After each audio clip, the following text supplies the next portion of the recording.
Sometimes it feels like we'll never get to the bottom of Joe and the Biden clan's illegal activities and wrongdoings.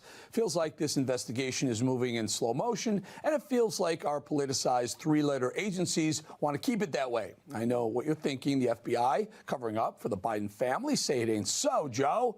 Well, according to Iowa Senator Chuck Grassley, the FBI received criminal information from 40, count them, 40 confidential sources on the Biden crime family, but the FBI's Washington office made efforts to stifle that information, calling it foreign disinformation. Looks like Christopher Wray might have some explaining to do. Let's bring in Wisconsin Senator Ron Johnson. Senator, good to have you.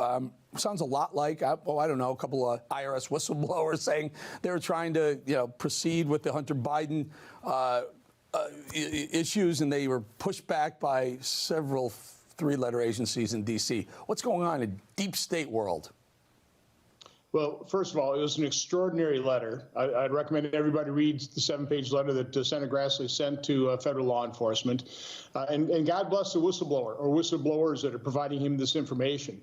But I think what you really need to do to put this all in context is compare the way the FBI handled every flimsy piece of evidence provided by somebody they were investigating as a Russian spy under the Trump collusion false narrative, and how they basically tormented President Trump, resulting in the Mueller special counsel.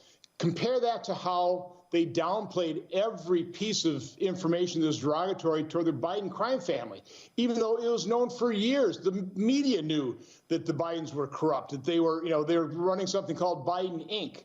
And Senator Grassley and I certainly had published our report by that point, in some point in time, that showed all the financial transactions coming in to that labyrinth of accounts that were set up for money laundering from foreign sources. So every step along the way, you had this scheme that another whistleblower told us about, that the FBI was going to downplay any derogatory information, call it Russian disinformation. That's what they did to Senator Grassley and I. They held us and gave us an unsolicited briefing, told us we were targets of Russian disinformation, gave us no information on it.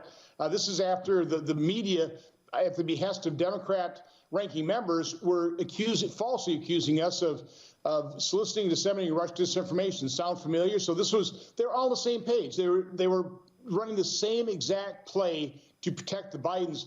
And another point, understand this obstruction of justice, which is what it is. This obstruction of justice was occurring in the Trump administration, in a Justice Department run by Bill Barr. Yeah, I'm not saying he was aware of this, but it shows you how deep the partisanship runs within federal law enforcement. That's why people have lost trust and faith in federal law enforcement, why they have no integrity, no credibility. Now, again, that's saying most of the agents have a great deal of integrity. They're patriots, are trying to protect us, but there are people Senator, that need to be purged. Which ones?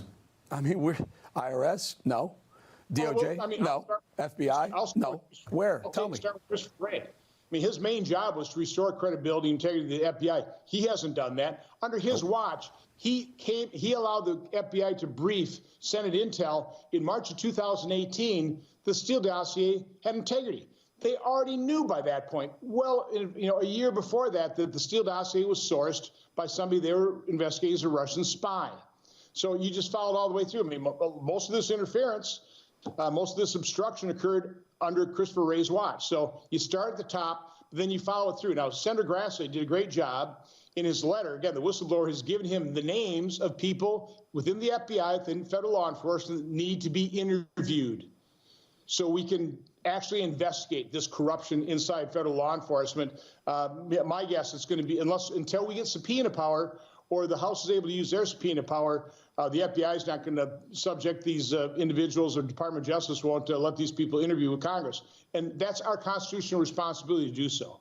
We have the constitutional authority for oversight and to investigate, and FBI, Department of Justice thwarts us at every step along the way.